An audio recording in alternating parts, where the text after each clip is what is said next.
నమస్కారం. హైదరాబాద్ నగరంలో కల్తీ మాంసం వ్యవహారం తీవ్ర సంచలనం సృష్టిస్తోంది.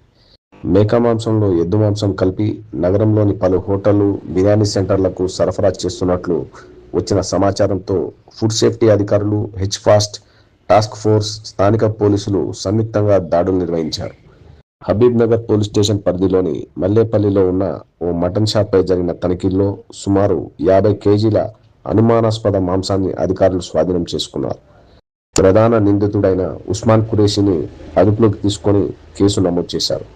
స్వాధీనం చేసుకున్న మాంసం నమూనాలను రాష్ట్ర ఫుడ్ ల్యాబ్కు పంపగా తుది పరీక్ష నివేదిక కోసం అధికారులు ఎదురుచూస్తున్నారు. ఈ ఘటనతో నగరంలోని మాంసాహార ప్రియుల్లో ఆందోళన నెలకొంది. అయితే ల్యాబ్ నివేదిక మరియు అధికారిక దర్యాప్తు పూర్తయ్యే వరకు తుది నిర్ధారణ కోసం వేచి చూడాలని అధికారులు సూచిస్తున్నారు. ప్రజలు నాణ్యత కలిగిన లైసెన్స్ ఉన్న మాంసం దుకాణాల నుంచే కొనుగోలు చేయాలని విజ్ఞప్తి చేస్తున్నారు. మరిన్ని తాజా వార్తల కోసం మా ఛానల్ సబ్స్క్రైబ్ చేయండి. నేను మీ యాంకర్ సూర్య. ధన్యవాదాలు.